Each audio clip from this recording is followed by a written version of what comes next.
My name is Bruce Chesse, and as you can see, I have been surrounded by art all my life. My father was an artist, and all these paintings that you see here and these marionettes were done by him. He was the most profound influence on my life. At the same time, he was a very difficult guy to get along with because he was focused on art. And how does a 2 or 3-year-old communicate with an adult with respect to his art? Yet as a child, I was completely obsessed with his art form. I loved what he did. I recognized it even at 3 years old. In fact, I would constantly get into trouble because I would go into and start playing with the puppets and they'd get all tangled up because they were marionettes and they were on string. And he would be furious with me. He never recognized that as an interest in his art. But at a very early age, I discovered that if I was ever going to get along with this guy, I was going to have to like the art as much as he did. What I want to talk to you about today is one artist's reality, my reality, and how the life experiences that you have will reflect who you are as a person and where you're going in life. Ironically, the more I find out about DNA, we find that there's a relationship between early strong role models, generationally, which will follow the family line all the way through to the present. It's called epigenetics. My father was a Creole. He was descendant from a slave. His great-great-grandmother was Justine Olivier, who had 2 marriages, brought herself up out of slavery, educated all 13 of her children, and set the path for them that many of us were to follow on down through the generations. Justine Olivier was a slave who brought herself out of slavery and became an entrepreneur. She educated all her children, saw that all of them got good education, and put the family, 2 of the family, my great-grandfather and his half-brother, in business as tailors. The tailoring business became a vehicle through which all of the Chesses could go through, learn a trade, and survive on their own. They were also civil rights activists at the same time and considered themselves persons of color. My grandfather and my father were both into denial about their black heritage. My father never met his grandfather, and my grandfather never talked about it. And this had a major influence on my father and instilled in him a fear that he was never able to shake off, that he could not survive as a person of color. Even though my father was into denial, in fact, the whole family was into denial, his black heritage always came out in his art. So now we're going to go into the next room and see those influences of Justine Olivier and how they followed him down through the years. In 1928, the whole family, overcome by the Jim Crow and all the things that they had suffered in New Orleans, Louisiana, moved lock, stock, and barrel to San Francisco. And this was where my father's career in art began. Most interesting is the fact that in 1928, shortly after they had arrived, my father received the Anne Bremer Prize, which he had to split with another artist, because it was called the Black Madonna.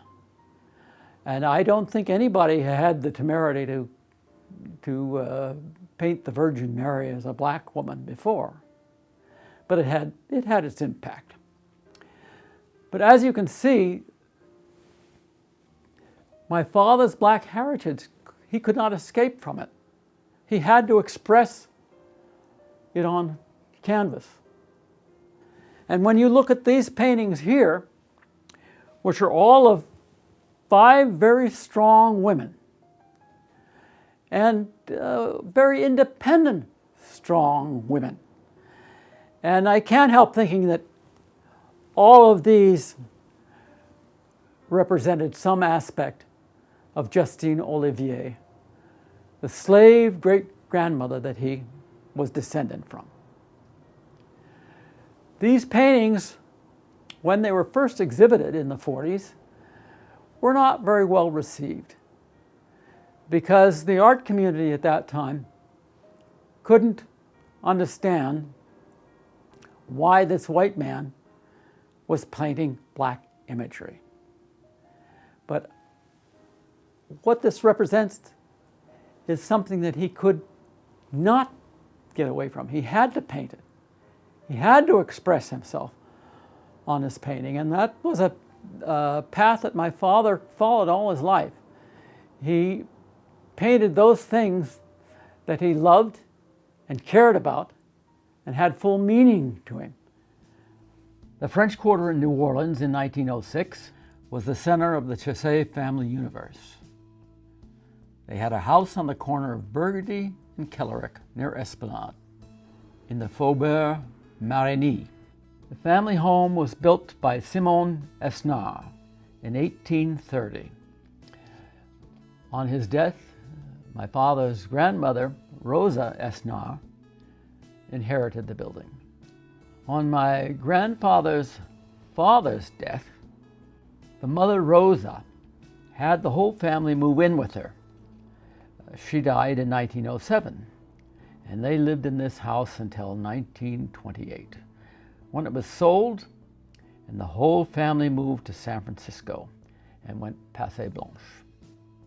As her only child, my grandfather, Alexander Laurent III, was given every entitlement. As you can see from this picture here, he was the center of the family. My father is on his grandmother's lap in the far right. My father's father is in the center of the picture, and on the far left side, his wife was my grandmother, Marie Ticoulet, with Marcel. Marcel, who was the older brother of my father. When my grandfather took on a family, his father, the tailor Alexander Laurent Chesse, number 2, bought him a silver plating shop where the family lived a very routine, ordinary life until 1928. My grandfather had a regular routine every morning. Someone was sent out to get his dozen oysters to start off his day, and then he would take his children out for a walk in the quarter and pick up a few silver plating jobs. In the evenings, he would read to them. Oftentimes, he would read from the plays of Moliere in French to them. The family was bilingual, so French was a language that was spoken during the day and in the house. He was not a very practical man. He was very set in his ways and eccentric to beat. On his walks, if he met someone who owed him money, he would cross the street so as not to embarrass him. In New Orleans, the food was brought to the people on carts, and the many carts would come during the day and my grandmother would shop. My grandfather was also, I might add, a junk collector who never gave away anything. Everything was to be had right here in the quarter. He made his own beer and wine, though, but never liked to wait for it to fully ferment, and often the things would explode at inopportune times. My father, when he was very young, was very fearful of his black heritage, irrespective of the fact that his grandfather Was a civil rights activist. As you can see by this picture, he was even afraid of small dogs. Whenever company came, that was always something that was very overwhelming to him as well. And that seems to have stuck with him all throughout his life. He was afraid. As my father grew up, he relied very heavily on Marcel, who was his older brother, who was very talented. He was a violinist, and he was also a very good artist, and he was the apple of his father's eye. My father's fears were compounded when Marcel died suddenly of peritonitis when he was 13.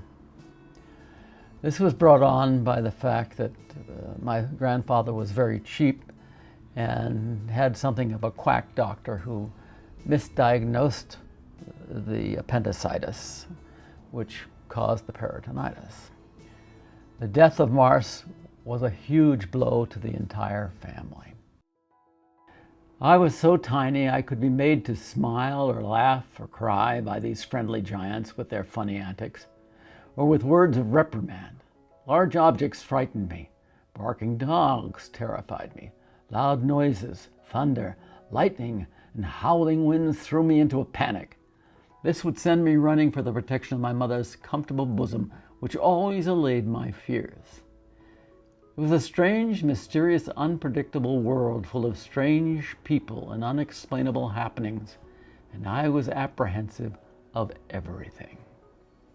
There were so many old people all around, people telling me what to do and what not to do, what to say and what not to say, where to go and where not to go. Then there were continual warnings, don't do this, don't do that. Ne touchez pas was the oft-repeated command. Well, you'll fall and hurt yourself. I was constantly protected by fears. Ralph and his sisters were growing up, and with Marcel's death, the family was thrown into a very deep depression. It was an event that would have a lasting effect on both my father and his brother Roland. With Mar's death, the sisters met a new friend, my mother, Josephine, or Josie for short. Things began to get better as the girls entered into their teenage years, and my mother entered on into the picture. Here's a picture of the three of them together. They would be fast friends all the way through the rest of their lives. As time went on, things began to flower between my mother and my father, as this picture indicates. The really joyous event in the family every year was celebrating Mardi Gras.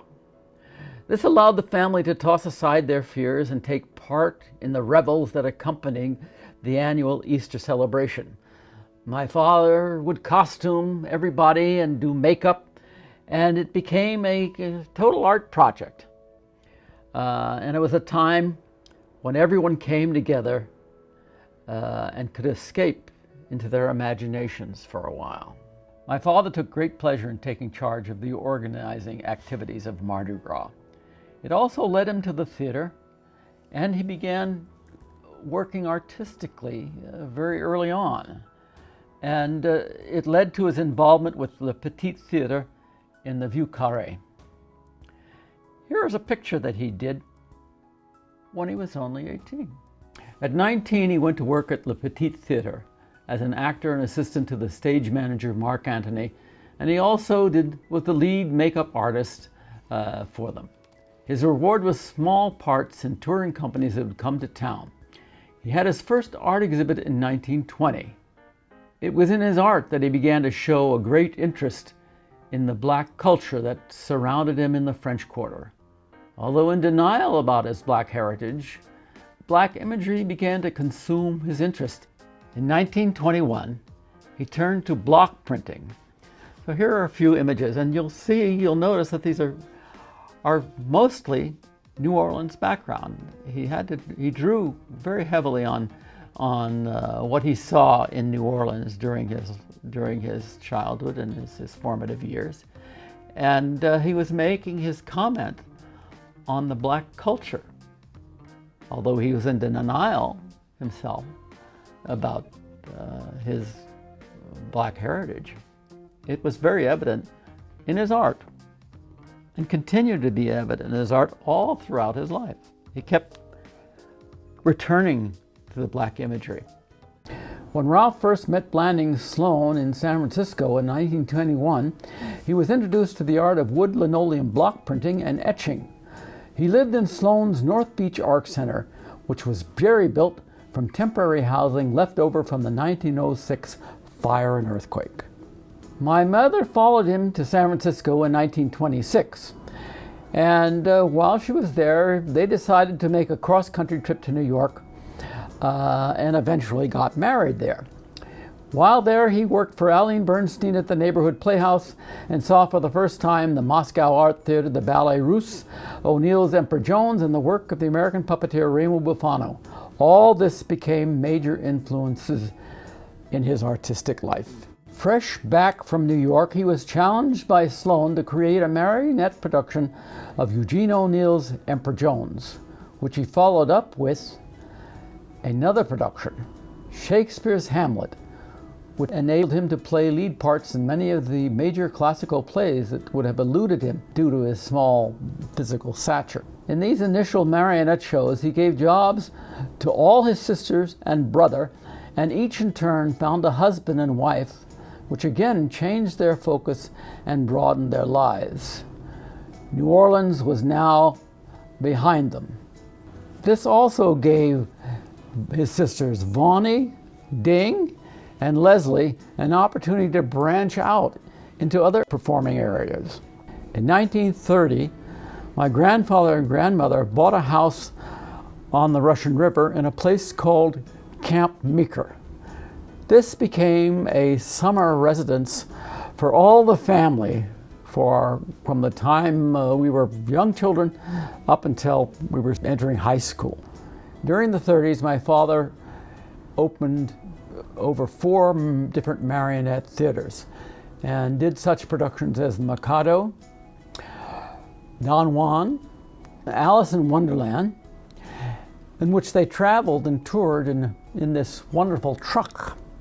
He also did a production of The Crock of Gold, which was an Irish story about leprechauns, which was very successful. As well as doing marionette shows, my father was painting. And they would have, every year, would have San Francisco Art Association would have an exhibit. In his spare time as well, he did roles on stage in exchange for a variety of design work that he would do for the theater companies that he worked with. In 1935, was a very pivotal year for my father, because that's when the WPA was created.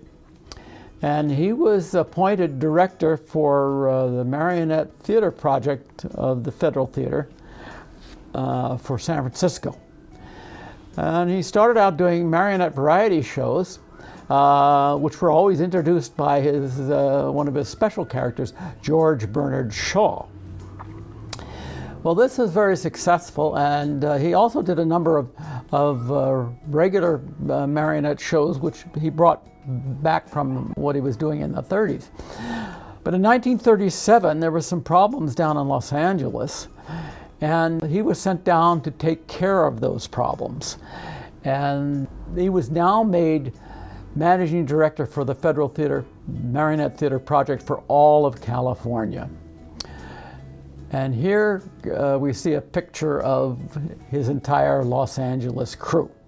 My father, when he got down to Los Angeles, he wanted to do full-length productions, and the Los Angeles puppeteers were very stuck on doing variety shows. So he brought his old variety show from San Francisco to spice it up a bit. The conductor now became Arturo Toscanini. And the way my father set up the show and created the symphony behind Toscanini was to have shadow puppets in the background. So he was conducting to these shadow puppets. The Walt Disney animators began to show up at the performances. They were copying and drawing the Toscanini and the shadow characters.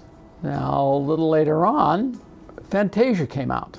And my father always insisted that Walt Disney stole that idea from him. In 1939, my father was transferred back to San Francisco to perform at the San Francisco World's Fair, where he did a production of Pinocchio. And we moved to a place called Uranus Terrace. And these are some views from the house. This is my sister and I and my mother at the very tender age of about 4. I always like to revisit the house on Uranus Terrace, and here's a picture of me standing in front of it. It was a very exciting house. It was large, and it had a big front yard. It had a big backyard, and the interior was pretty interesting as well. Here we see the upstairs of 26 Uranus Terrace, where my father had his art studio. And this is the art studio. He had a complete view of San Francisco, and it was a very productive time for him. He did over 50 paintings. In 1930, my Uncle Roland got my father a berth on his transport ship, and he did a tour of the Far East, picking up soldiers in New York and coming back through the Panama Canal and going to Manila and other points in the Far East. During the late 30s and 40s, my father began to do a whole series of paintings around black imagery. Some religious, where here we see the flight to Egypt. This is a picture of Susanna and the Elders. It was quite startling in one respect, but the thing that's so exciting about it is the fact that he now represents very strong black women. Here we see Jacob and the Angel, a family scene in New Orleans. And here is another departure. This could be seen as Hamlet with the skull of Yorick, or it could be the gravedigger in Hamlet. It has an ambiguity to it, which is very interesting. My father, all during the war, worked in the marine shipyards. This was a picture from the marine shipyards. Interestingly enough, this became something of a controversy because it was part of an exhibit of paintings that was sent to Russia on the Lend-Lease program, and they disappeared. None of these paintings, which were done by a lot of the muralists from the Coit Tower, never surfaced again. They're lost somewhere in Russia. This is a painting that I gave to Simon Callow, and it's a very iconic picture. It's a picture of backstage, it was done in 1935, of a dressing room for a production of Valpone. And all the people in this picture were real. They were WPA actors. And one of the things about the WPA is that the little theater groups formed in the WPA went on to have longer lives than the WPA. This group of people worked until 1955. This is a picture of my sister and I. It's the only portrait that my father did of us as children, and I'm very attached to this one. It has a lot of meaning to me because it is one of the most positive statements he made about my sister and I as children. The post-war 50s was to be the most important years for my father. In 1952, he ventured into television with a program called Baron Woodley and His Friends on Channel 4, broadcasting from the old Sutro Mansion on Twin Peaks. Baron Woodley would interview famous characters from stories and fairy tales like Red Riding Hood and the Big Bad Wolf. In 1952, the show was then canceled abruptly. Following the show, my father was hired by the Latham Foundation for the Promotion of Humane Education to create a marionette show devoted to understanding animals and the environment. It was developed for KPIX as part of the Captain Fortune children's television program.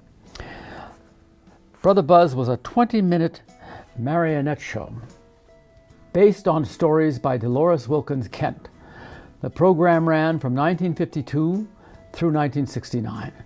Remarkably, my father was responsible for all elements of the production, starting with writing the scripts, designing the marionettes, and playing the majority of all the character parts, with both my brother and I playing Brother Buzz and Letty Connell Schubert playing Busy Bee, and taking on all the female parts as well. It was the longest sustaining children's program on the West Coast, lasting 17 years longer than Howdy Doody.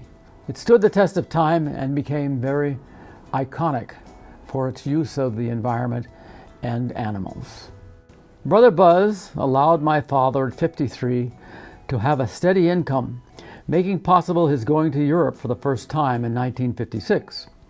It brought him back to painting on a full-time basis, allowing him to pursue many directions with respect to his life and art. 1956 was pivotal to changing the course of his life as well as mine. It enabled both of us to make choices that were to have a profound effect on our realizing who we were as artists. For my father, it was a motivating factor in allowing him to take his painting to another level by exploring new forms and broadening his use of color and subject matter. It gave him a freedom of expression that had eluded him in many ways in previous years. It allowed him to come into his own by giving himself permission to step away from some of the fears that haunted him. After 56 and many more trips to Europe, his artistic palette began to reflect a diversity of color and style. Still working figuratively, we still see the influences of the Impressionists like Cézanne, Monet, Manet, Rouen, Gauguin, and the stained glass reflections of the church windows. In addition, his palette begins to reflect the color of European cities he was visiting on each trip. On all his trips, he returned with numerous sketchbooks, with color notations and numerous photographs which were to give him ideas for paintings. Much of his diversity came from what he was seeing and experiencing. His painting becomes more abstract, including landscapes and wandering representational abstracts. Figuratively, the turmoil of the late 60s began to have its effect on my father. We lived in the Haight-Ashbury neighborhood, and the hippie generation began to change that neighborhood, and what was happening there and in the Castro, where we had lived during the 40s and early 50s, began to change. And change was always a problem for my father. He was fascinated with the freedom expressed by the hippie generation, but repulsed by their loose morals, and in one sense, he subconsciously was envious of their lack of conformity. The 60s through the 70s and the 80s also brought ideas anew. My cousins Peter Albin and Rodney Albin, associated with Big Brother and the Holding Company, the rock group, and Janis Joplin, would take him to these rock concerts, which gave him more ideas for painting. In 1967, he was invited to exhibit at the Walter Moore Gallery in San Francisco with the rock and roll poster artwork of Wes Wilson, Rick Griffin, Stanley Mouse, Alton Kelly, and Victor Moscoso.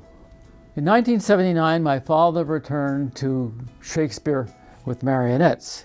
With a grant of $5,000 from Doug Laird, who was a fisherman from Prince Rupert, Canada, I was able to produce a marionette production of Macbeth. My father built all the marionettes, designed the sets and props.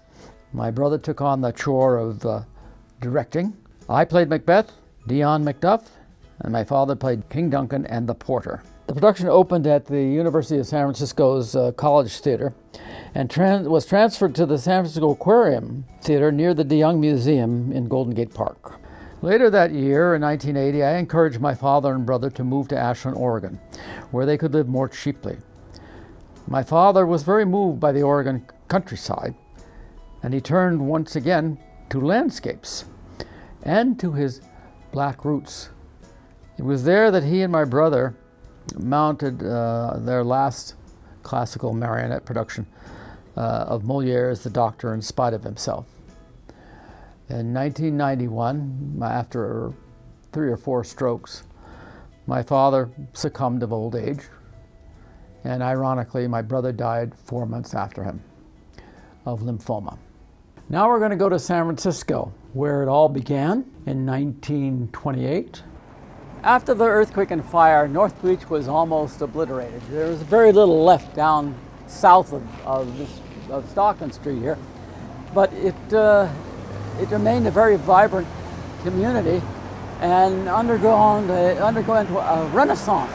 North Beach has always been a multi-ethnic area. It was divided into sections. This was Chinatown down here, across on this side with the Italians.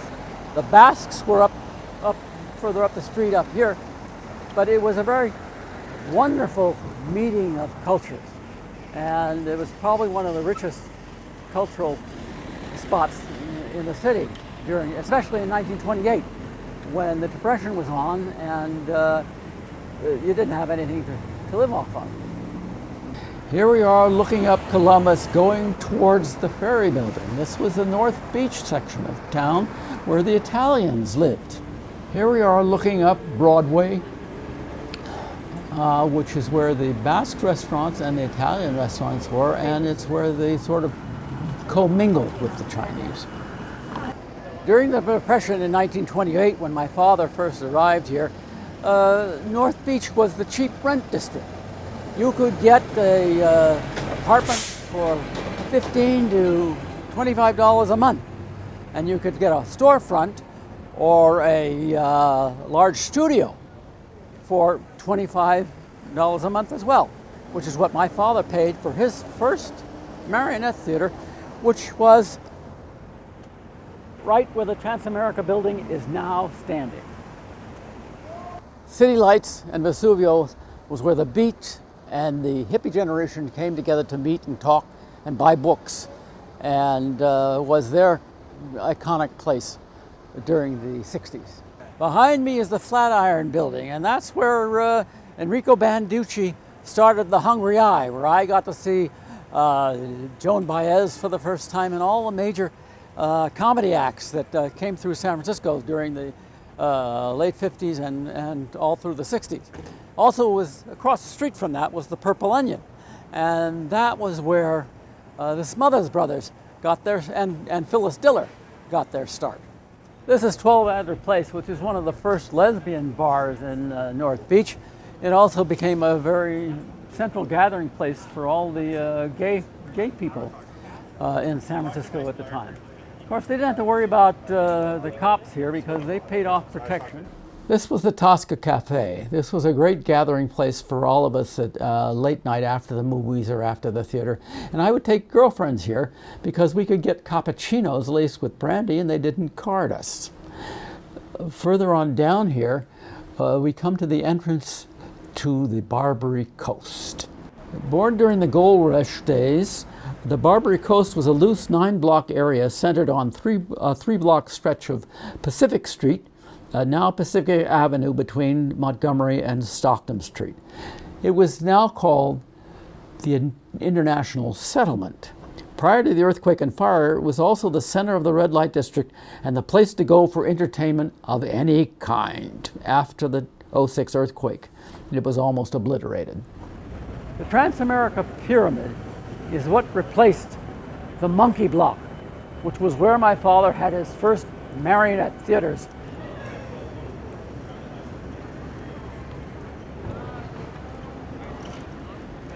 In 1928, my father's whole family moved out here to San Francisco, and it was quite a move for them. They were away from New Orleans for the first time and away from the racism that was haunting them, and they were all very heavily into denial about their black heritage. But my father started a classical marionette theater where he produced Emperor Jones and Hamlet. In these classical marionette theaters, my father took his young sisters, who were all early 20s or teenagers, and they all came to work in the puppet theater. And he split the focus, took them out of New Orleans and brought them into this mecca of San Francisco, where art was at its creative height. And what he did in doing this was he sort of rebore the family and got them to focus on something apart from the troubles that they had in New Orleans. Behind me is the infamous and notorious Black Cat Cafe, which established itself in the early 20s and ran through the early 50s, and then became the Melvin Belli law offices. Here was a place where all gays were welcome, they were not harassed. The city paid protection to the police department, and a gay time was had by all. In fact, when I was making a film called The Experiment in Terror with Blake Edwards, which starred Glenn Ford, we had to haul him out of the Black Cafe and sober him up so he could make his next shoot up at the Roaring Twenties. It still had its fascination. This is Grant Avenue, the center for activity in North Beach for tourists as well as the people who lived here. There are many storefronts here and also bars and restaurants, and you could hang out in those places for days on end. Grant Avenue in 1928 was an important place for the artists. This is where they could live and have some really cheap rents, and it was also the road up to Coit Tower. The Coit Tower was built in 1933 on top of Telegraph Hill using Lily Hitchcock Coit's bequest to beautify the city of San Francisco. At her death in 1929, Coit left 1/3 of her estate to the city for civic beautification. The tower thus came to be. This is the mural that my father did for the Coit Tower. And you'll notice there's nothing threatening about it. And it's really interesting that also when you look at most of the paintings around here, as vocal as some of the artists were, persons of color were not represented in this tower. All of the artists in this were paid about $25 a month to work on it. So that's what they were interested in. Because it was the Depression, nobody had any money, and it was work.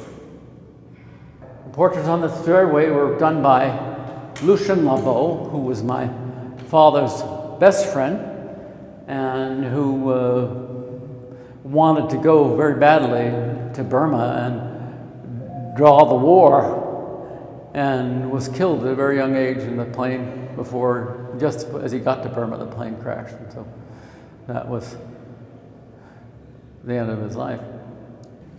The only person of color in all these murals. This was Blackstone Court, where the whole family moved to in 1928, and it is exactly the same house. The only thing that's done is a renovation to it. I am chagrined. The Blackstone Court house has turned into a gated community. When last I saw it, it was all grassland with 2 little houses on it. This is 26 Uranus Terrace. Well, I must say I'm a bit overwhelmed just sitting here on these steps, because things have changed since when I lived in this house for 16 years in 1939 up through 1956. My father had been transferred from Los Angeles, running the WPA Marionette project down there. He moved us all up here to go to do puppet shows at the World's Fair on Treasure Island. And that's why we came back to San Francisco. And this is where we stayed, and really, it was where I grew up. And I don't think you'll find a greater place to grow up in. This is Wayne's grocery store on the top of the 17th Street Hill, just across the street from my house. When you look down 17th Street, you can see all the way down to the Castro. This is a very steep hill, and walking up and down it was quite an effort. And because we never had a car, I did a lot of walking on that hill. And at the bottom of that hill is Castro, which is the entrance to the Castro Valley. And that was our neighborhood secondary to the Haight-Ashbury, which was our first neighborhood, which was on the other side of the hill. San Francisco is very famous for a lot of its scenic wonders, and this is Vulcan Street, which is a wonderful little stairway all the way down to the Castro. And when I was a kid, I used to deliver newspapers. It was the shopping news. So I would walk down these with 200 papers on my back and drop off shopping news at each one of these houses on this wonderful, beautiful street. This is Statue Hill, which is across from 17th Street. During World War II, and we used to go up there and watch for planes, Japanese planes that were coming. And the whole inside of it was covered with pictures of different planes. This is Twin Peaks Boulevard, the road going up to Twin Peaks. But this hill here was a great playground for us kids. We always used to play and fool around on that hill a lot. And it was very steep. So sometimes we got stuck and we had to get the fire department to come up and get us off the hill. This is Roosevelt Way, and this house coming up here was where I lived later on in about 1959. I lived in the basement on Roosevelt Way here. Now, Roosevelt Way was a very scenic route. It took the 43 bus, and it took us all the way down to Market Street where the old Mint is. And that was how we got to downtown. By the public transportation. This is the San Francisco Presidio, which is now called the Golden Gate Recreational Area National Park now. And one of the great things that we had was to go and explore around the Presidio, but more importantly, we went to Fort Point, which was the place that we had most fun. Now we're on the road to Fort Point. And that was a very exciting place for us as kids. This is Fort Point. This is one of the most exciting places to come to as kids in the Presidio. We either got here by bike, on foot, but as we became teenagers and somebody had a car, we'd drive down here. And this Fort Point at that particular time was closed. It was not a part of the National Recreation Area yet. So we'd have to break in. It looks like they got surfers out here today, but boy, during my day as a kid, there were no wetsuits. If you got out in there, you'd have froze to death or drowned. Looking at Fort Point here now, it looks like something like a glorified blockhouse, but in actuality, it isn't. It's within inside of it, if you could get inside, which we can't today because it's closed, but once inside here, it's a vast corridor out where there's a big marching field in there, and all the rooms were all around the sides, and it was 3 stories up. And when you got up there as kids, when there was no railings or anything, and it was a very dangerous place to be because you could fall off the top of it there, right down there, and kill yourself very easily. But that didn't bother us. We played cops and robbers. We played every kind of game you can think of, make-believe game in there, and we could spend hours just roaming around there. And that door over there was not very well fastened. It's been improved for the Golden Gate Recreation Area here, but we could break in, and that's what we did as kids. We'd break in there and spend a lot of good days there, especially when it was nice and stormy, because inside there we could be out of the storm yet in the storm at the same time. This fort goes back to the Spanish times. In 1793, the Spanish built it, and it was called the Castillo de San Jose, and it was built to defend the Golden Gate from the top of the cliffs where Fort Point stands today. Everything about this building is French. Alma Spreckels was a Francophile. The Alma Spreckels married into the Spreckels sugar family. They had made a lot of sugar in Hawaii, sugarcane sugar, not beet sugar. At any rate, it allowed her to build this edifice when she inherited her husband's money. This is the Palace of the Legion of Honor, and it is an homage to everything French and everything Parisian, including a statue of a thinker, a replica, to greet you. This is Rodin's thinker. What is he thinking? This is inside the Palace in the Legion of Honor, Alma Spreckels' homage to everything French. It's a wonderful museum and one of the most picaresque museums in San Francisco today. This is the entrance to a cute, wonderful matchbox theater here in the Palace in the Legion of Honor. And it has a great deal of sentimental value to me because it's here that I did my last performance on stage in a Moliere play with my father called Le Femme Savant. I played his brother in this particular production. But it has great memories and was something that we both cared a great deal about. My mother was a rather extraordinary woman. She allowed us to have a lot of different varied experiences, one of which was to go to the Sutro Baths down there, which was a tremendous place. And it was all of glass and had 7 swimming pools to go into it. And we could go down there, and it had slides. It was just magnificent. And it was a real Victorian masterpiece. This is San Francisco's Beach Chalet, another very iconic place. All the murals in this were done by Lucien Labo. And Lucien Labo was a mentor to my father and his best friend, and who was killed in a plane crash during World War II. It was quite upsetting to my father. But he owed a great deal to this man. Certainly he is the one who established my father and got him his place in the Coit Tower murals. This is the new De Young Museum in the middle of Golden Gate Park. This was a place that as children we were here every weekend when we could go, and because it had the museum, and then across the street we had the aquarium. This also has a great deal of nostalgic memory for me because the aquarium is where my father and I and my brother put on a marionette production of Macbeth.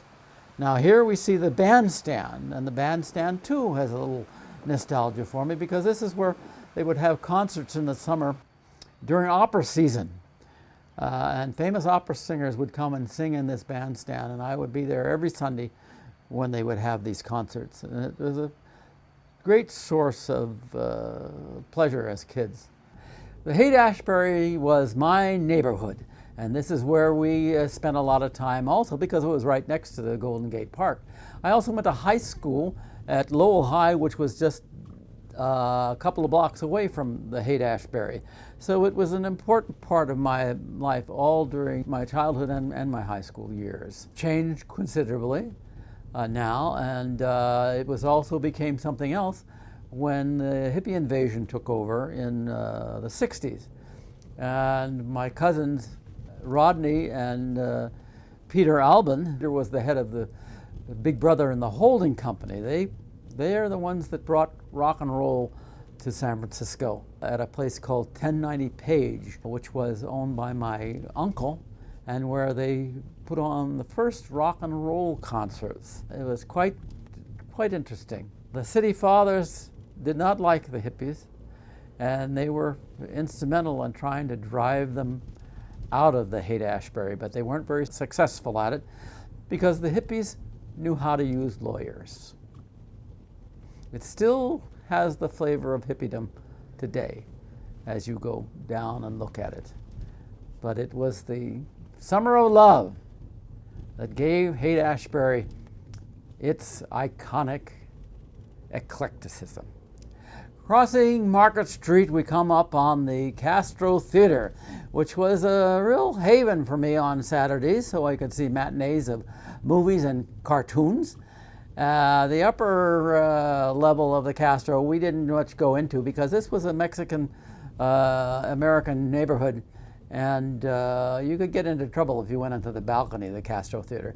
We used to have Halloween parades every year down Castro, all the way through Castro Valley, and that was continued now with the gay movement, who only the The parades are a little more colorful these days, and it also has a gay quality to it, although there was a gay quality to it when we were kids down there too. I can remember going dressed as Frankenstein and walking down the middle of the street.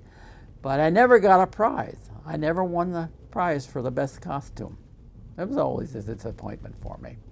I thought I always had good costumes. My mom made them for me. This is 26 Uranus Terrace, where my family and I lived from 1940 to 1956.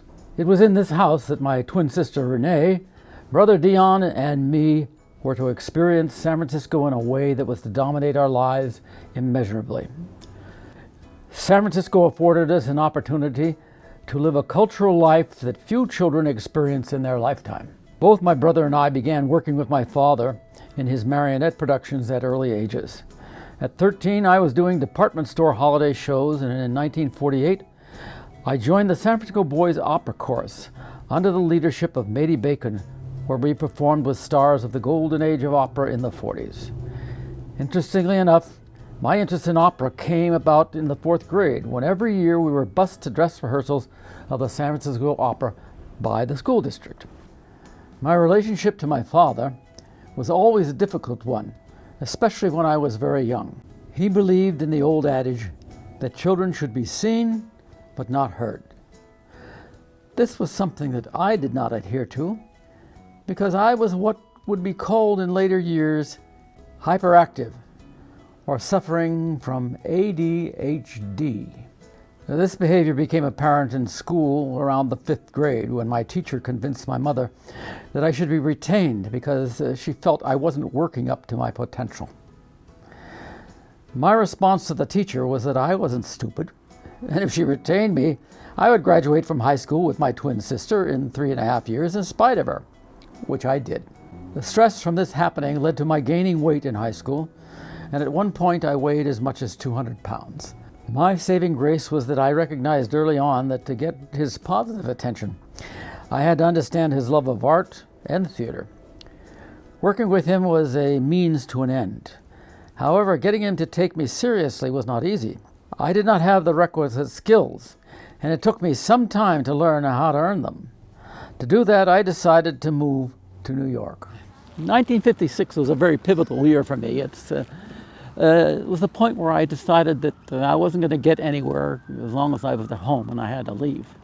My father and brother were very judgmental, and my brother had just gotten a divorce, and their attitude towards his ex-wife wasn't something I agreed with. I had been working at the Playhouse Theater and was in a play with a fellow named Joe Gagnon, who was a New Yorker. And together, we decided to take off and go to New York. It took us about 5 or 6 days to get to New York. And the first thing that Joe did when we got there was take me down to 34th Street on the east side and show me New York. Before we had left, I had seen the movie Marty with him. And that made a great impression on me.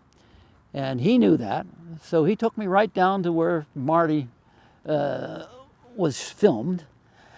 And suddenly this guy comes up to him and says, "Oh, hi, Joe. Where you been? I haven't seen you in a long time." Now, this was his cousin, and he hadn't been home in 16 years. And it was like he had just arrived a day ago.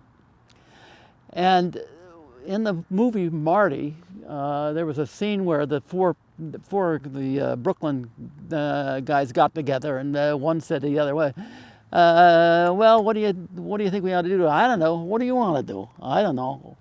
Oh, and this went on for quite some time, and it was right out of the movie. So that was my introduction to New York. All right, once I got a job, I moved into the 34th Street Y. And I stayed there for about, I'd say 2 weeks, and then somebody got murdered upstairs, and that kind of freaked me out. The first 2 months I spent acclimatizing myself to New York City. It was a very interesting place, and there was an inordinate amount of things to do. And but I was a little fish in a large pond. That was the difference from San Francisco. I could walk in San Francisco and always meet somebody I knew, but I didn't, the first 2 months I was there, I didn't meet hardly anybody.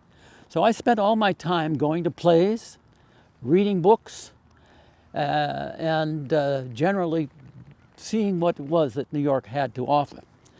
In the New York Public Library, where I spent a lot of time, I found a book by Thomas Wolfe called You Can't Go Home Again. And that set me off and was sort of the point at which I started to think about myself and what was going to happen to me. I love theater.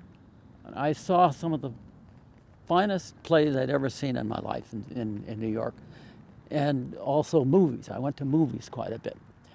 And at the same time, I was working at this new job, which wasn't difficult, but it took me into all the different areas in New York. And one of the first experiences I had was fixing photocopy machines. And I walked into this, I was sent into the garment district. And I knocked on the door, and a woman opened the door and invited me in. Well, I walked in, and as I'm looking around, the whole room is got a lot of gals with hardly any clothes on, and in their bras and in their panties. Evidently, it was a lingerie place, and my mouth dropped to the floor, and I turned around and I left. And as I started to walk out the door, this gal grabbed me and said, "Hey, get the hell back in here. What the fuck you doing? You gotta go and fix these machines." So I went and sort of very awkwardly looked around and went to the machines and fixed the machines. And that was my introduction to New Yorkers. About 2 months after I was in New York, I happened to meet on the street a ballet dancer who I had known in San Francisco. And I discovered that she was working at Radio City Music Hall with several of her girlfriends. And they had, 6 of them had an apartment off of Broadway on the East Side. Well, I got very excited about that, and I started frequenting their house, and their day started about 5 o'clock and went on till the wee hours of the morning. Well, I was able to keep that up for not very long because I wasn't getting any sleep. And I discovered that I went to sleep and missed work one day, a day of work. And so I figured, well, I've got to do something other than that. So I switched to going and seeing where I could join some acting workshops. And the thing that bothered me about that was that most of these workshops were filled with method actors. And I really didn't like that at all. I got very upset because what they were doing wasn't very productive. And I was gone far beyond what they were attempting to accomplish. So it was about 6 months in New York when I went to the theater, the Winter Garden Theater, and saw a production of Tamerlane the Great, which was directed by Tyrone Guthrie.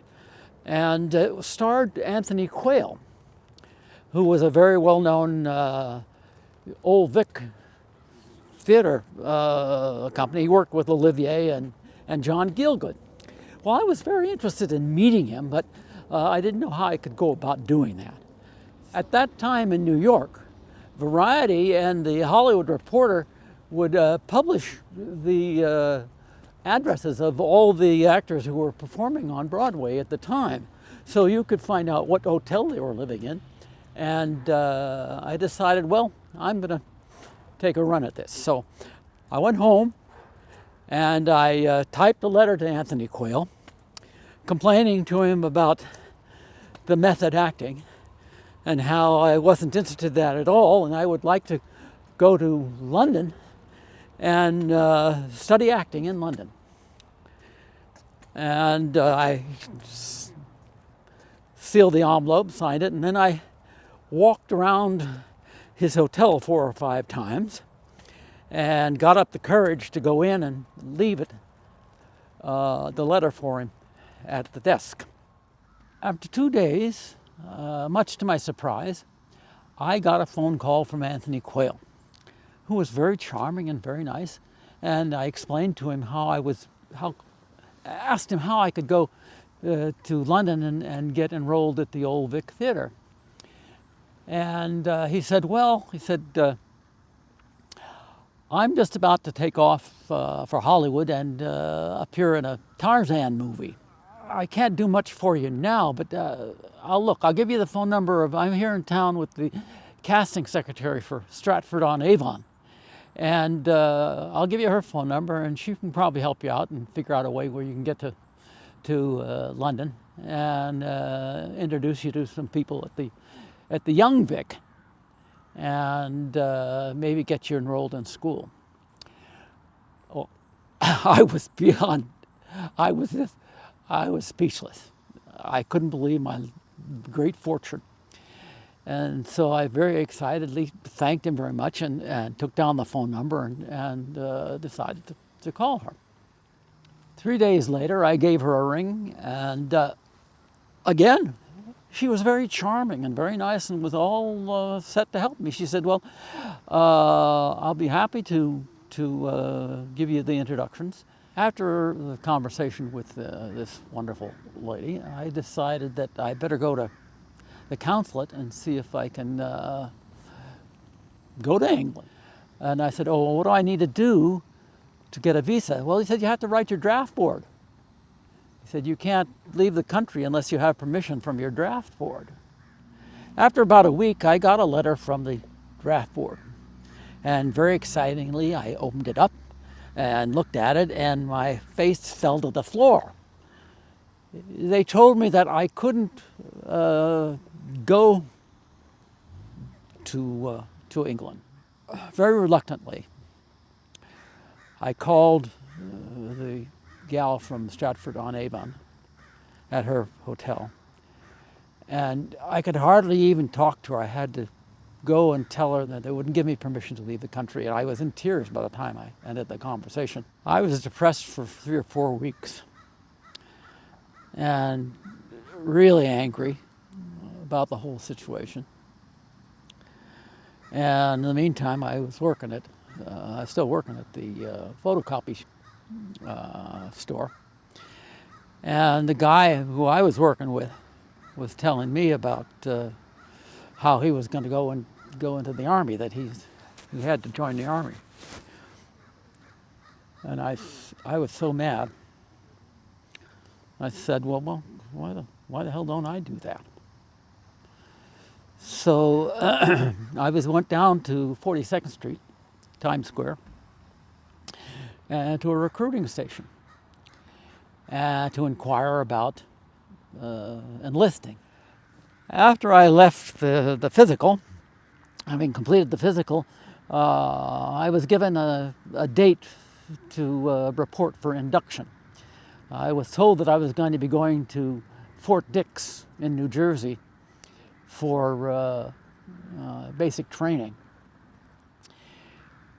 Basic training was, from my point of view, was ridiculous. First of all, they did a lot of physical training. I could never do more than 10 push-ups, which didn't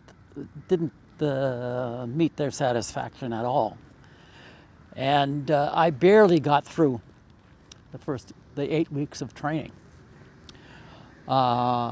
And at that point, we had to take what was called a 20-mile hike, which was the final thing we had to do in basic training. I was dreading it because I knew I wasn't going to be able to roll. This was at full tilt. You had to run the whole time. And I knew that was going to be possible for me, but I bolstered up my courage and got my 20-pound pack on and got ready for the big final 20-mile hike. And right from the start, it was a bad scene.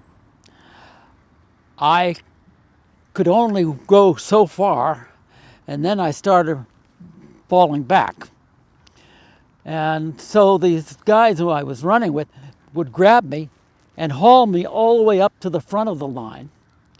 And I would be passed back slowly during this whole process, panting and completely disgusted with this whole situation. So finally, at one point, we're almost ready we're almost done the 20 miles. And at that point, well, just as we were coming to the finish line, they threw me up to the front of the line. And I looked, and I said, well, and so I started to really run. So I came in way at the front of the line. And the captain, who was the officer in charge of us, looked at amazement at me, couldn't believe that I had done this 20-mile hike and was up at the front of the line. So I embellished a lot and huffed and puffed and then finally collapsed on the ground. And this captain came over to me and said, "Hey, you're really improved. How did you go to this? That's really great." And he patted me on the back and was very enthusiastic. And I was given an award finally for being the most improved physical specimen. So once I finished my basic training, I went for second 8 training up at Fort Devens in the Army Security Agency. Well, I tried to play every angle that I could while I was in Fort Devens. The big thing there was code school, and I didn't want to have anything to do with code school at all. And at one point I discovered that they needed a sign painter. They needed so I could get out of the early rising. So I volunteered to be the painter, to paint signs. And one of the things that happened on that, so I had my own room, and I didn't have to get up till about 7 in the morning. And I was a shitty painter. I couldn't draw a straight line. Well, I was able to cover that up for about a week until they finally discovered it. I didn't know what the fuck I was doing. And so there I am. I got pulled out of that job, and we were in the final processing for going on to our new post. And so when they interviewed me, they offered me code school. And I said, look, I can't, there's no way I can sit down and listen to dit dot dit dot dit all day. I said, it'd drive me crazy. I said, I can't do that. And they looked at me very quizzically, and they said, okay, how about going to Asmara, the paradise of the Middle East? And I said, Asmara, where's Asmara? She said, Asmara, Eritrea, it's in Ethiopia. And I said, Ethiopia? Yeah, she said, it's wonderful, it's beautiful. It's 7,000 feet up in the mountains. We have we have a receiver site there where they, at that time, there was no internet. They could only intercept calls, so you had to be in an area where you got good transmission, and where they could go but the whole problem with going to Eritrea is I had to go as an on-the-job training as a military policeman. And I said, well, I can do that. Sure. On-the-job training as an MP. Yeah, I'll go. So my fate was sealed. The flight from Fort Devens to Athens was a long one in a military transport, which had bucket seats, which was very uncomfortable because it was a prop plane at that time. When we got to Athens, the first thing I did was find out where the U.S. Army post was, and headed over there to look up my friend Tanya Miloslavsky. Tanya Miloslavsky was an old friend of my mother's, and she worked for Just Mag there. So when I got into the building, I went up to the clerk and I said, "Can I talk to Tanya Miloslavsky, please?" And he said, "There isn't any Tanya Miloslavsky here." I said, "Look, I know she's stationed here at Just Meg, and I wrote her from the United States and told her that I was coming to see her. Would you please get me Tanya Miloslavsky on the phone?" "There is no Tanya Miloslavsky here," he said. "And there is no Just Meg."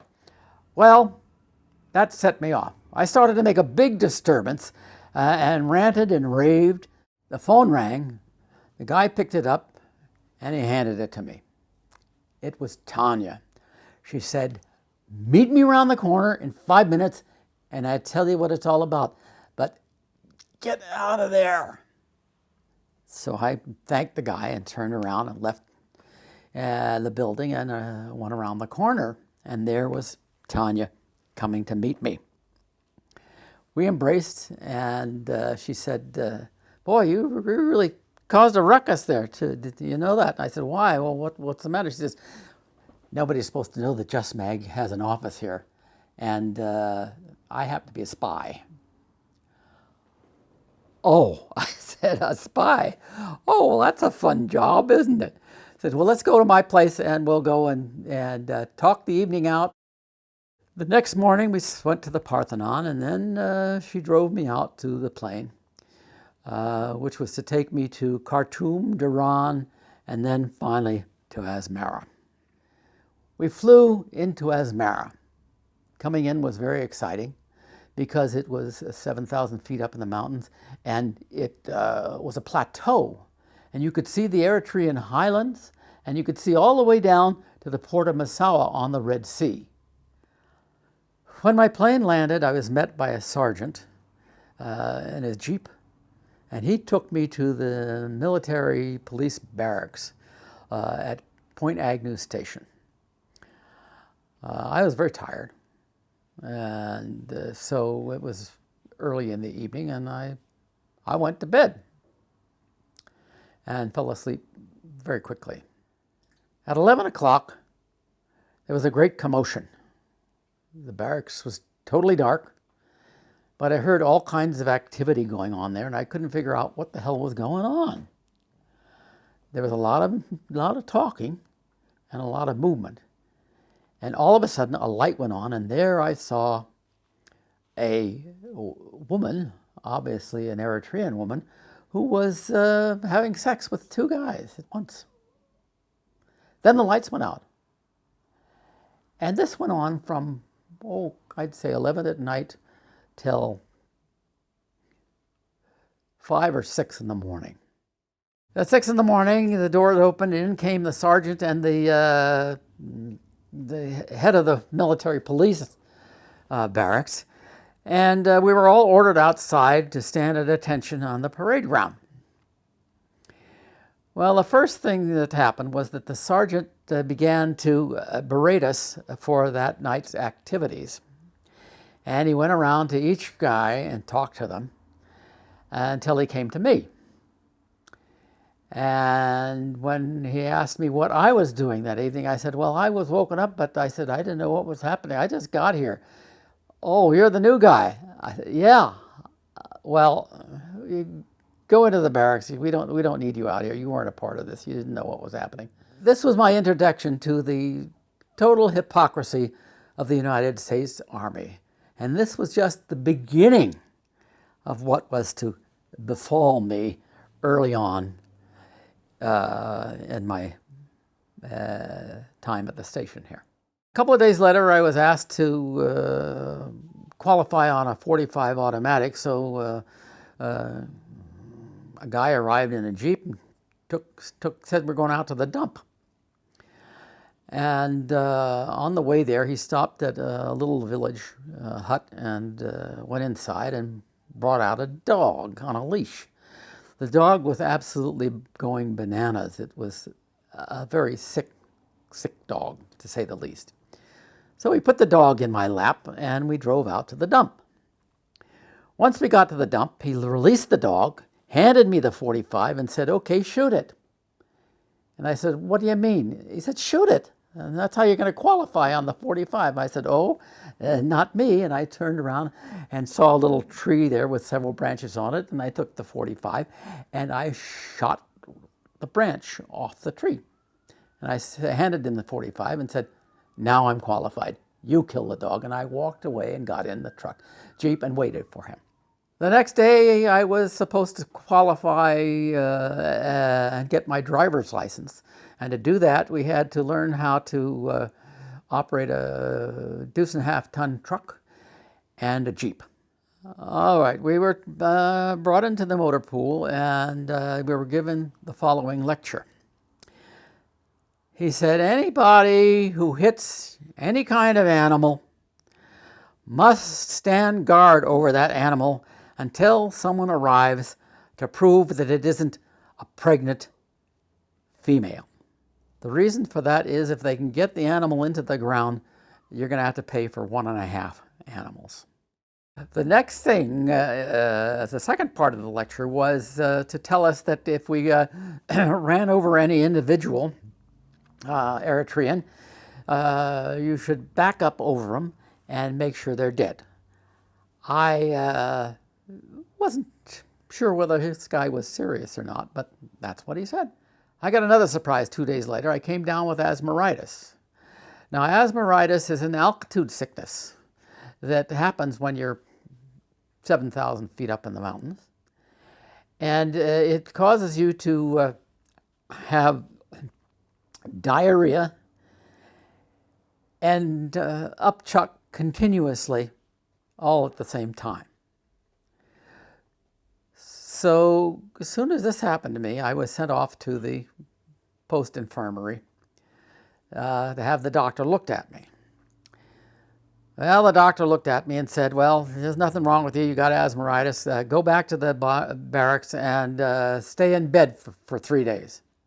The next morning, I was woken up by the sergeant and taken into the headquarters and given a gallon of paint and a brush and told that I was to paint the walls, which I did all day.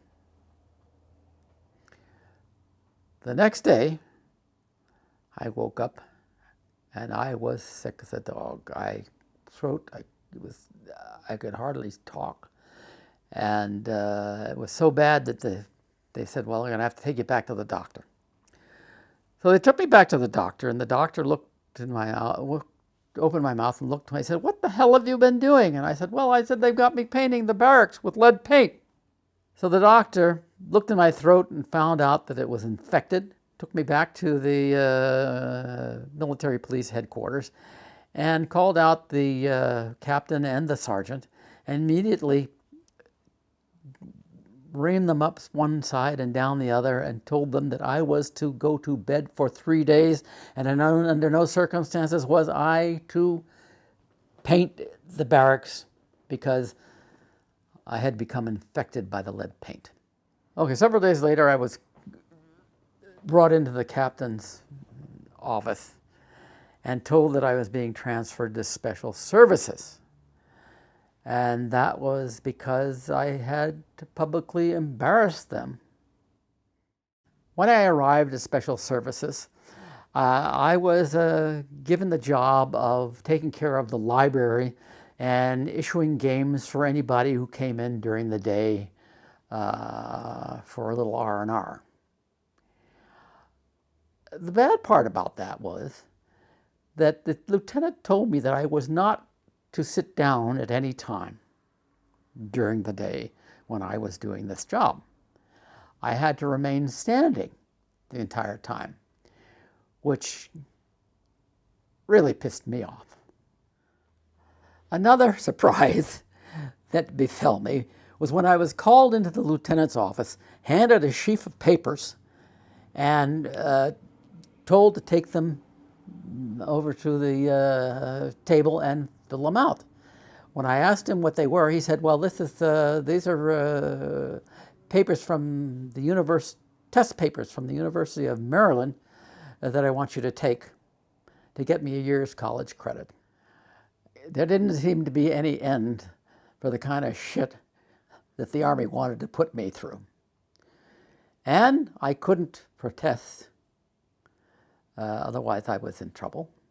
So I took the test and got the lieutenant his year's college credit.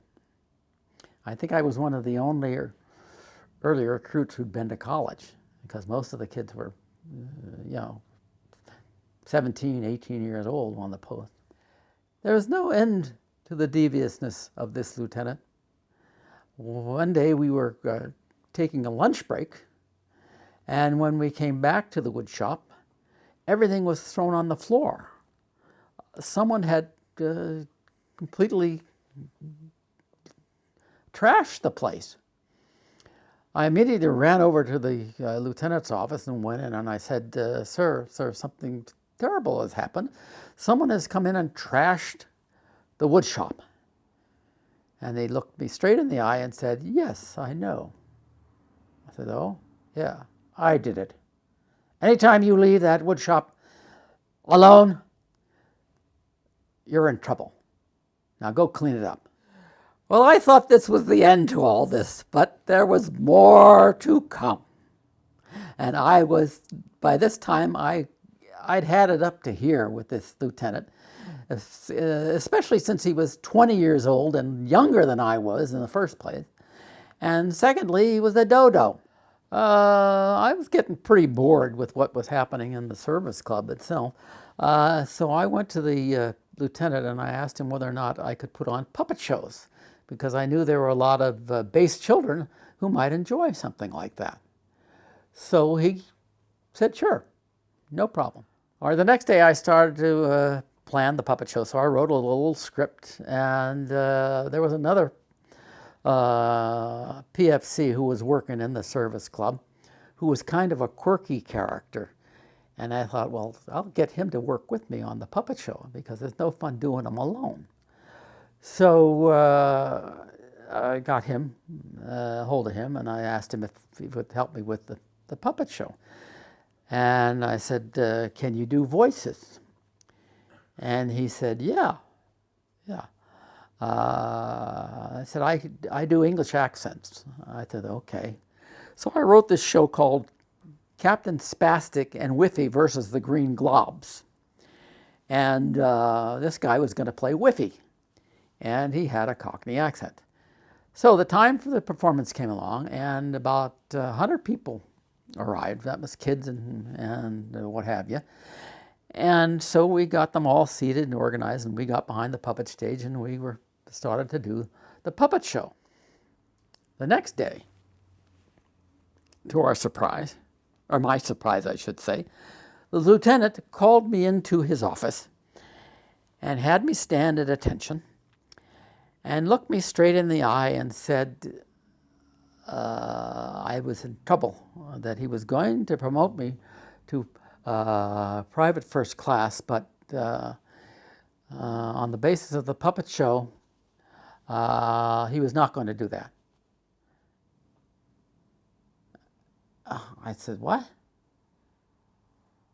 What do you mean un-American? It was un-American.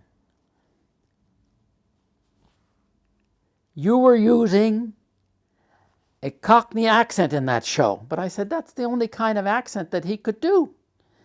Well, that's un-American. And told me to leave. I was furious. I was really furious. I was ready to throttle this guy.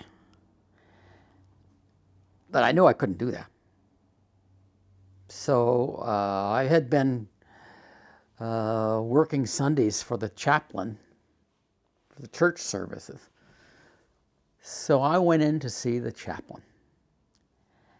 And I sat down, and I told him that I had a problem. And he said, well, what's your problem? I said, I had it up to here with this lieutenant. I said, if I have to take any more shit off this guy, I said, I'm going to end up shooting him. I was being very dramatic. And he said, "What do you mean? You can't do that." And I said, I'm not going to wait around until I get to the point where I'm going to shoot him. I want out of here. Get me out of this damn place. I'm not going to work for this guy anymore, and I don't want to be in the Army anymore. Just get me out. And he said, "You can't do that." I said, "I'm not going to be responsible for my actions." The chaplain was horrified. "What do you mean you're not going to be you're not going to be responsible for your actions? Everybody has to be responsible for your actions. You can't do that." And I said, "I got news for you. If you don't get me out of here, I'm going to end up doing something that I will regret." And so he said, "Well, look at me." He says, "I don't want to be here, but I'm here. I have to do my duty." I said, "Well, fuck duty. I don't want to be in this Army," and walked out of the church.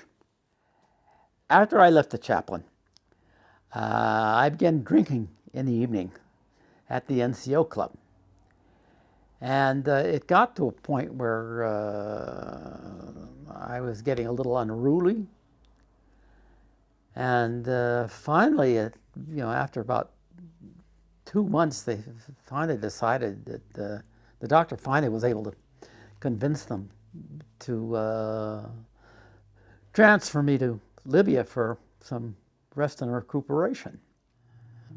When I got to the airport, they strapped me in a cot and treated me like a mental patient. Then I was flown to Saudi Arabia, where I was again put in the hospital, held over there for a couple of days, and then they put me back on the plane and sent me to, again strapped in the plane, and sent me to Athens, which was the next leg of the trip before I got to Libya.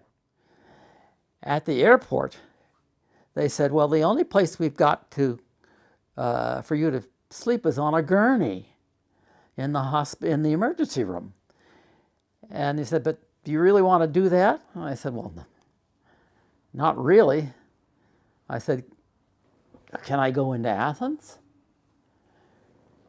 And they said, "Sure." I said, I've got a friend in Athens who I can stay the night with, and then I come back in the morning." "Well, sure, no problem."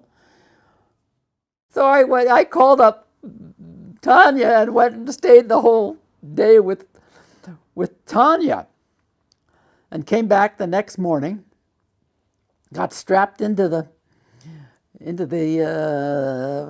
cot again, and flown to Libya. At Libya, I was met and brought to a small hospital. There were only about 4 or 5 people there, and not very many patients. And I got into playing cards with the patients who were there, and we got into a big discussion about how the hell I could get out of the Army.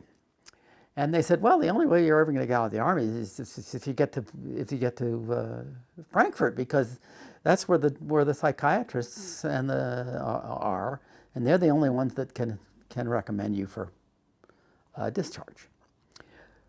So I said, "Okay, that's fine. Well, maybe I'll do that." And in the meantime, in came a nurse and said, "Can I get some help from somebody here?" I said, "Yeah, what do you want?" "Well, we need someone to go and sit with a patient down the hall." I said, "Okay, I'll do that. That's no problem."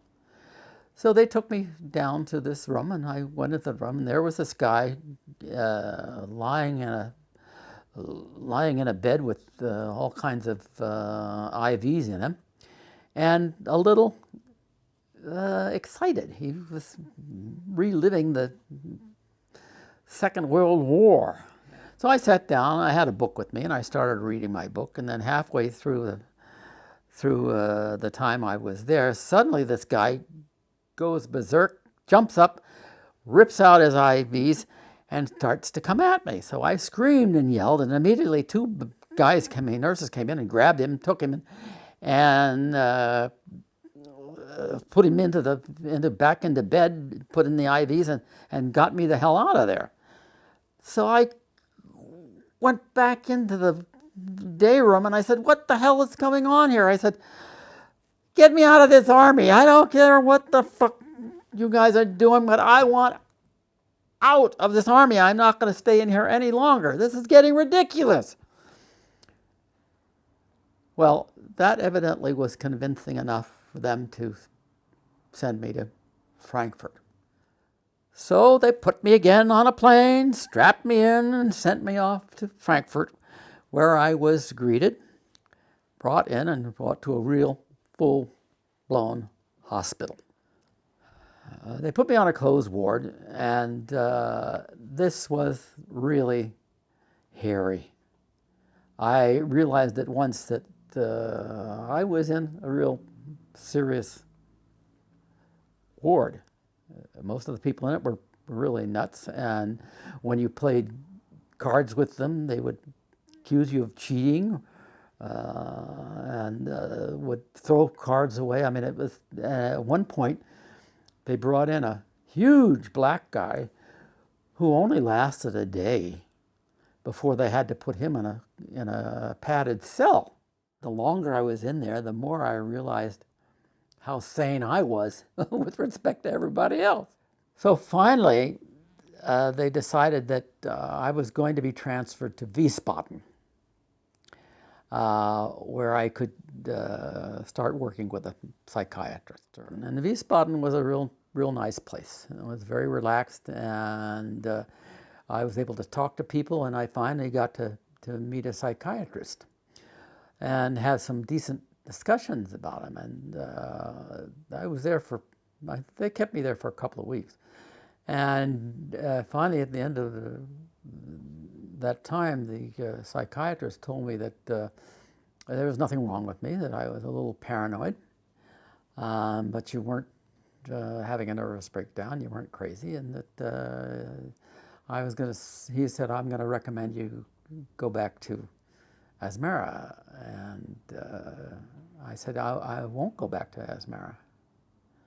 He said, well, why not? I said, because I want to get discharged. And I said, they won't do that. They will find some excuse for not doing it and transfer me to be some other outfit, and I would be stuck out for 3 years in the army, and I don't want to do that. Well, I told the doctor that I would go back to Asmara on one condition, that he give me a copy of my orders that I could hand carry with me to Asmara, and they couldn't fool around with getting my court-martial. He said, okay. He says, I'm willing to do that. So I was released and sent to the airport to take a plane back to Asmara by way of Athens.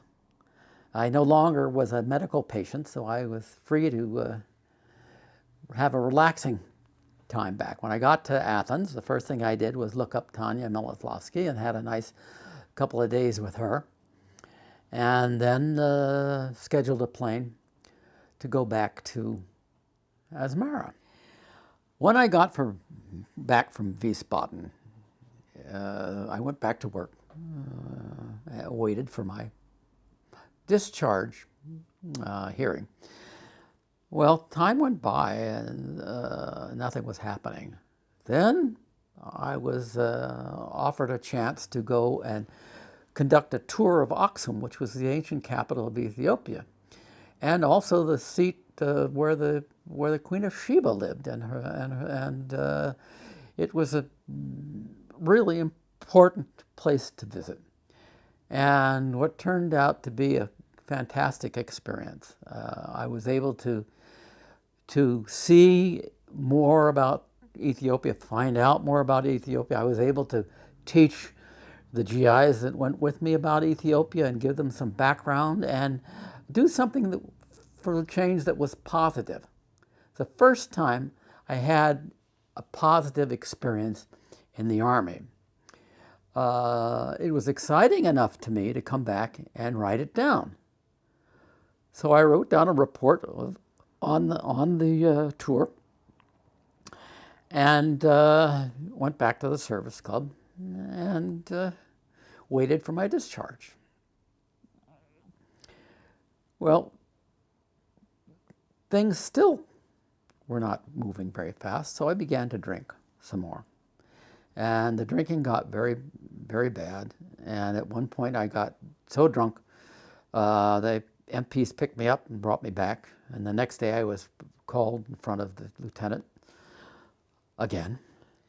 And so he looked at me, and before he had said a word, I said, "Sir, I disgraced myself last night, and I want to apologize for it." I said, I apologize for what I did. I shouldn't have done that. And he said, "Chesse, I'm glad to see you're finally becoming a man." And I said, "What?" I said, "Is that your idea of manhood, sir? If that's your idea of manhood, you must be one hell of a man. Thank you. Fuck you and get me out of this army now. I don't want to be here." And I stormed out of the place. Well, that next night I went on another bender. And the major called me into his office the next day and told me that I wasn't going to get out of the army. That somewhere along the way they fucked up, and they're going to make a man out of me all over again. He said, "That report proves that you're just as sane as anybody here. But you can forget about all that. We're transferring you to the Quartermaster Corps, and you're going to spend your 3-year enlistment there." And I got so mad and so angry that I was totally speechless. And the only thing that I could say to this guy was, "I'm not going. I'm sick. I'm sick. I'm sick. I'm sick." And the more I said I'm sick, the louder this guy got, the more upset he got. He screamed and yelled at me. He said, "I'm giving you a direct order. You're going to go to the Quartermaster Corps." And I said, "No, sir. I'm sick. I want to see Doc Bloomer. I'm sick. I want to see Doc Bloomer." And he said, "I'm giving you a direct order." But I couldn't move. All I wanted to do was go and hit the guy. I mean, I was at that point, but I could not move. And I knew in my own mind that if he had to read me Article 30. In order to give you a direct order, they have to read you Article 30, before it's effective. And I just kept saying, "I'm sick, I'm sick, I'm sick." And he kept screaming and screaming at me. And it became so bizarre that the three guys who were in there couldn't believe that this major was losing it so totally. And I mean, he was raving. So finally, someone got his attention, and they calmed him down, and they hauled me back to the post. And I mean, to my barracks, I should say. And I said, I'm sick. That's all I would say. And I was so worn out, I fell asleep. So the next day, they finally took me to the doctor. And Doc Bloomer had been really nice to me before when he recommended me for Libya. And so I just broke down and told him, and just got very hysterical. And I said, all I want is my court-martial. I said, I don't care whether you lock me up or whatever, but I want my opportunity to say and speak my piece. And then I just was reduced to tears. I said, we're living in a democracy. And I said, I earned that right. And just started bawling. And he said, did you? And then he looked at me and he said, did you tell people that if you wanted to get out of the army, all you had to do was go and see Doc Bloomer? And I said, no, I never told anybody that. And he said, well, that's what Lieutenant Large is telling everybody in the officers' club. And he said, I don't know who's running this fucking army, but you're going to get your discharge. I'll see to it. You'll get your hearing. A couple of days later, I was told that I was going to have a hearing. So I got to speak my piece. And I said, I've come to the conclusion that I have come to is that the Army is a way of life. And I said, I was born in 1935. I went through the World War II. I am as patriotic, even more patriotic than anybody in this room. I said, I've never run away from the fact that I had an obligation to be in the Army, but I've come to the conclusion that it's a way of life, and I'm not a part of you. I never have been. And I said, I have no reason to be here. And it was a very emotional thing. And I looked up at the guy who was the head of the board, and he stood up and said, well, we're going to go and make our ruling. And then he looked at me, and I knew I was out.